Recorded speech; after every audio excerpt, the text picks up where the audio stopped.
Chris. Hi. I can see you this time, so I'm kind of looking directly at you, but also into the camera, as opposed to last time, the whole entire time I was doing this profile thing. Yeah. They saw it. This is that's a nice fourth wall break you did right there. I know. I'm just like, yeah, see? But literally. Chris, we have too much to talk about today. That's true. It's true. We actually have breaking news in Queen Anne's County. Yes, we do. Well, maybe not breaking news in the sense that you probably know we have a couple of state champions right now, but the breaking news is we actually got an interview with them. So we sent Fred out to talk to some of the coaches of your Queen Anne's County High School and Kent Island High School state champs. Take it away, Ted.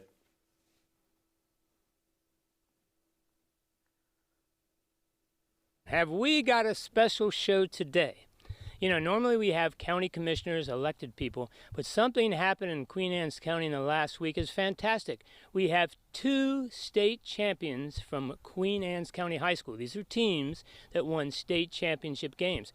I don't think this has happened in this county since the 1950s when it happened at old Centerville High School. So let me introduce John Marquetto, who's the administrator in charge of sports at Queen Anne's County High School. John, thank you. How you doing? I'm doing well, thank you. Okay. Now, who are these great coaches I have over to the left of me? Well, you are right there is Kim Betts, who is our softball coach, and we have Kesley Fitzgerald, our girls lacrosse coach. And they're now coaches of a state championship team. Yes, they are. And they're going to get banners up in the gym and everything? There'll be banners and a parade. And we're going to talk about the parade by the end of the show. Okay. Now, let's do this. I've been told to do this in chronological order, Coach, all right? You won the first state championship. No pressure lacrosse, no pressure. Tell me about this wonderful softball team you had, Coach. Well, it was a phenomenal year. You know, last year I remember gathering in the dugout in tears when we watched Hogan's speech about our season was going to come to an end and we weren't sure if we were going to return. Just a lot of devastation in general, and the girls were determined from the beginning of the season that this was going to be our year and that we were going to go all the way, and they did exactly that. So we ended up 14-0 with first undefeated. Yes, our first undefeated season. We won the North Bay side, which I believe was also a first, and then we earned our back-to-back regional championship. Now, since you were 14, going into the season, I have to ask, were the expectations for this type of season, did you expect Bayside Championship maybe a little further?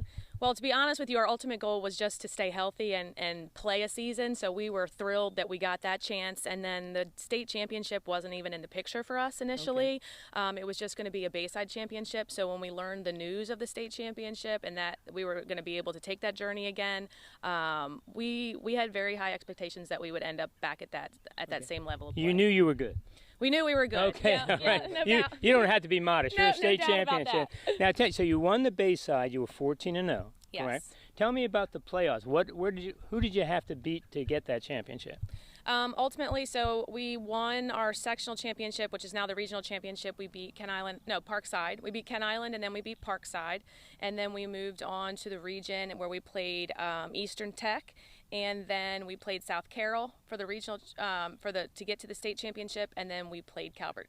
Okay. Any special shout? I know you want to make shout-outs. If you want to name every single player on the team, manager, a parent, I don't care. Any special shout-outs you'd like to give it to the team? Yes, I have to give a shout-out to my assistant coach, Shanna Corder. We've had the best time coaching together. Not only is she a great coach to work with, but she's also one of my very dear friends. And then we also just received news of the North Bayside title. So our center fielder, Tristan Stewart, received co-player of the Year honors. Our pitcher, Cameron Whiteford, received Pitcher of the Year honors. And then we had Brianna Athey and Belle Fields as first-team selections and Riley Jordan as a second-team selection. Now, the good news, I hope, is do you have most of the team coming back next year or part of it? So we lose 6, so that's going to be a 6. big hit to us. We do have talent, absolutely, in our underclassmen, but losing those seniors is certainly going to be a huge role to fill. Well, you're too modest and kind to say it, but I'm cheering from back-to-backs, okay? Okay. Then we're going to change all the rules. Okay, so you won this. What day did you actually win the state championship? It was Friday, June 18th. So it's Friday, you're going home in a bus, you're as happy as you can be, and then you're calling your colleague over here and saying, no pressure, Coach, it's Lacrosse's turn. Now, how did Lacrosse do this year? Lacrosse was also undefeated. We ended up, after our state title, 12-0, but our regular season was 7-0. We took the North Bay side. And same thing, just these girls persevered all season long. We did our very, very best, did all that we could to stay on the field, and girls were dedicated. We got through our seniors graduating and having senior week, and They came back. They came back to play for their team and their teammates. I mean, everyone forgets school was over. Am I That's correct? right, yeah, I mean, you everyone's forget. thinking Ocean City, senior week, and the heck, teachers, books, and all that stuff. All of a sudden, we got to play sports. That's right. And we didn't stop them from going. We didn't want to take anything else away from the seniors. They'd lost so much already. So they got to go, and then they got to come back. So it was the perfect ending for them. I'm going to ask you both, and we'll come back to lacrosse. Besides, were we able to? Let me ask this question: were we able to practice every day with the COVID problems with the school? Some people doing virtual. How did that all work out with softball? And then I'll go to lacrosse. Okay, so at first, the restriction primarily was the mask, and we had to practice with the mask unless You we were actually wore a involved mask, in the right? Okay. play, unless it was a game situation. The girls could remove their masks. Other than that, we had the distancing, but we didn't have to end up wearing masks in any of our games, and it didn't hinder our practices. Okay. How about lacrosse? Same thing. Same thing. Masks every day outside. The girls did great. They were allowed to take them off for vigorous activity, which there was a lot of that for lacrosse in preseason. So a little give and take. You get to take your mask off, but you're going to be running a lot. And all the running they did paid off for them. They were workhorses, and it all ended up showing up in those late season games. Okay, now I'm going to ask you same thing next year. Looking good. A lot of people back. A lot of people gone. How's lacrosse looking for women? Yes, we'll be reloading. Okay, Jeff Straight's in the audience here. I think we're going to probably do this again, Jeff. I get it. Okay. Ladies, I just want to say this. I've lived here almost 45 years. The community is extremely proud of what you've done. Hadn't been done for 50 years, and a great role model for the young women, right? If I'm a Little League coach, I'm just singing your praises, right? More kids are going to come out for softball and lacrosse. I know you compete seasons with athletes, but we won't talk, okay? And you also sent a good message to all the young women head coaches, right? And you're a great role model. So thank you very much, and good luck on June 20th, 2022. Let's hope we're back here, okay? We'll do this again. Sounds good. Okay, and again, congratulations. Thank you. John, before we go, tell me about this big parade coming up Monday. So on Monday at 6:30, we're going to have a parade through the town of Centerville to celebrate both of these teams and the women that were on this journey. And so at 6:30, we'll be going through, leaving the high school, going down by the Centerville Police Department, and then up to the Satico and back to Queen Anne's County High School. Okay, and again, that's Monday at 6:30. Everybody's invited. Everybody's invited. Okay. Come on out, turn the town green and gold. Coaches, you're practicing your Queen's wave. You got this down, ready to wave to the crowd. Okay, all right. Something like that. Well, look, again, congratulations on being state championships, to winning the state championships, and all of your athletes. And again, thank you for watching QAC TV 7. We hope to see you Monday at the parade, and give these young women a cheer for an outstanding job. My name's Fred McNeil. Thank you for your time. My time's up, and we're going to see you next time. All right. Thanks, as always, to Fred. And if you want to catch more of Fred, you can always catch his weekly show, Conversations with Fred, airing on our Facebook page, YouTube page, and Channel 7, as always. But also, we want to say that we're going to go to that parade Monday, June 28th at 6:30 p.m. live. We're going to cover it. Mandy and I are going to be out there.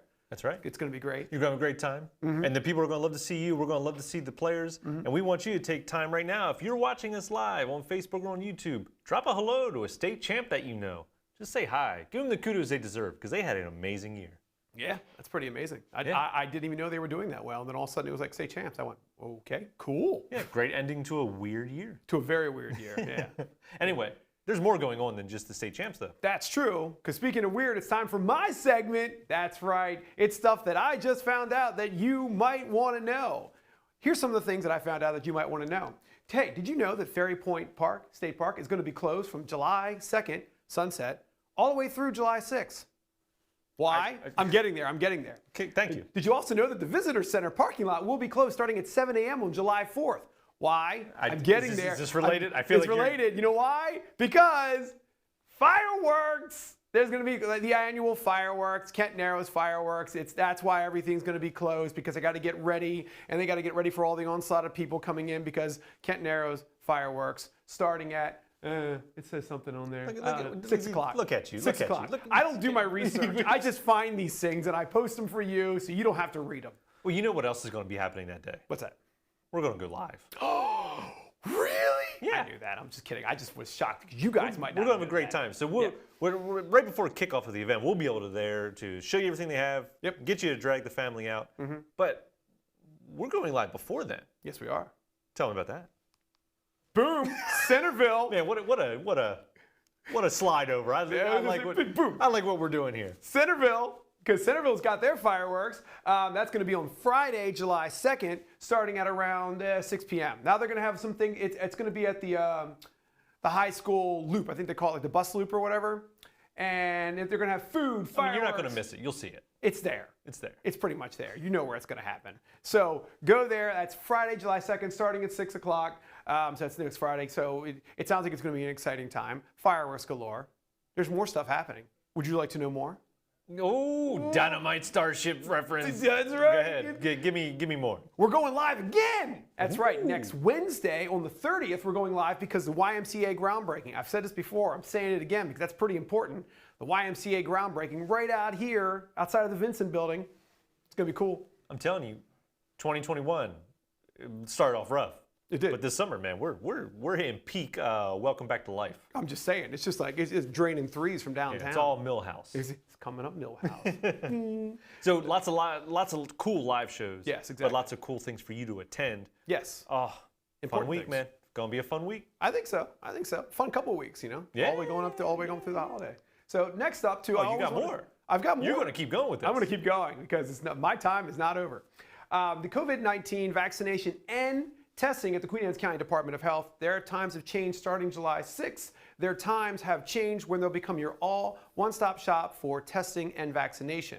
Now, if you want to look more about the information about when the times are, check out their webpage, check out their Facebook page, they'll have all the information. But the Queen Anne's County Department of Health will be your one-stop shop for testing and vaccination for COVID-19. That's cool. You should go out, take your shot to get your shot. That's important. Ooh, I see what you did there. I know. That's a little double entendre. Ooh, you know, that's how I do. Anyway, I've got more. This is a long way off, but this is something that just came across the desk, and you're going to be hearing a little bit more about this in the coming days from us. But it's the Jazz on the Narrows. It's actually brought to you by Muddy Waters' daughter. Muddy's daughter presents Jazz on the Narrows. So There's nothing like Jazz on the Narrows. Jazz on the Narrows. Yeah, I mean, and if you've never heard of Muddy Waters, look him up. Just very influential jazz artist. But his daughter is going to be putting this on. It's going to be August 13th through the 15th at the Kent Island Yacht Club, Chester, Maryland. Tickets will be available on sale soon-ish, if not already. Huh? Tonight? Tonight? Of course, George is chiming in from the booth tonight. Yeah. Because George is very excited about music, obviously. I was going to say, he's going to love this event. So you can get your tickets at KentIslandJazz.com. So if you want to get your tickets to this event, like I said, it's a little ways off, August 13th through the 15th, but go to the website, KentIslandJazz.com, and check it out. They'll have more information about it, and that's where you can score your tickets. So, and you'll be hearing more about it from us, too, I think. I'm sure. We're hoping. Anyway, as I usually like to do, I like to highlight some job openings. Look at that. That's a kitty. There's a job opening for an animal care technician at the Queen Anne's County Department of Animal Services. I love kitties, so I figured I'd put that out there. Yeah. But as always, that's not the only job available here in Queen Anne's County.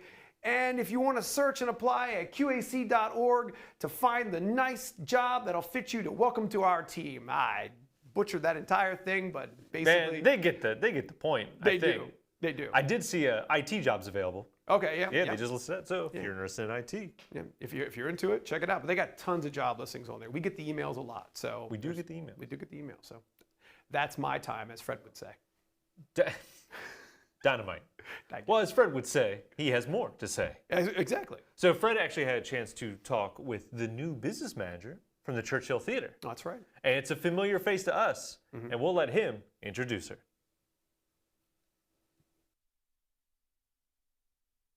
Now, I did go to your website. There's a book club?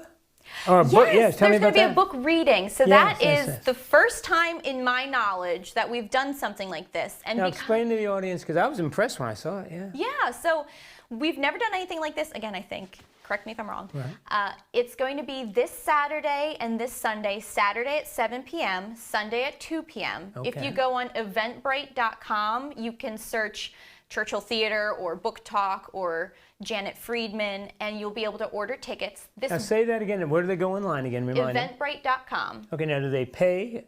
Yes. There's a And amount? it's all right through there, so you use your credit card to pay. It just tells you where to go. Yes, and it'll prompt you to make an account. so that when it's 30 minutes prior to the showing, whether you're going 7 p.m. on Saturday or 2 p.m. on Sunday, you will click a blue button. It's very user-friendly, and it'll take you right into a virtual waiting room. Okay. So that was Kendall. And if you want to hear more from Kendall, you can look forward to a full show from Fred coming up in the next couple days, weeks, whatever. Yeah, that was just a little segment that, so they shot that today. This event that they're having for this book talk is going to be this weekend. It's going to be Saturday at 7 p.m. Yeah, we had to get that out. Yeah, we had to get that out so you guys wouldn't miss that, but that's pretty cool. They're starting this whole new, their first ever book talk. It's going to be virtual, but you'll be able to ask questions of, I guess, it looks like it was of the author talking about the book. So that's kind of cool. It's kind of like a little book club, but virtual. And just give you a sneak peek into that interview, Churchill is trying to turn the corner just like everyone else in Queen Anne's County. So she has some great news that if you're a fan of Churchill Theater or if you've never heard of Churchill Theater, you'll want to check that interview out because they have stuff coming up just like everyone else. Yeah. What do you think? Should we go enjoy the weekend now? I think so. Yeah. I think. I mean, do you have anything planned for this weekend? No. Yeah. I mean, Nothing at all. I'll be busy just doing what I do. Yeah. Yeah. It's things. That's all. Yeah, just that things. How about you? I might just yard work and I don't know. Nothing really important happening in any of my friends' lives or anything, so I'm probably just going to do some stuff. Nothing I should pay attention to at all, probably. I already know that you're skipping out on me to watch Fast 9. Yard work. For like 2 hours of it. I'll see you afterwards. Okay. I'm going to fill you in because we family. Oh, we granny shifting. I'm mad that I even said it. I'm not promoting that movie anymore. Thank you so much for watching. Please go enjoy your weekend in Queen Anne's County. As everything's opening up, we're sure you're very excited to get back out. Stop watching us online. Go enjoy your time. Thank you for joining me, Chris. Yes. Thank you to George and to Ted in the booth. Ted, who's in charge of those 2 videos we saw earlier, did great work today with those. And a shout out to my friend Eric, who's watching from the booth today. Thank you for stopping in. Thank you for watching. We'll see you next time. Sailors. Amicon.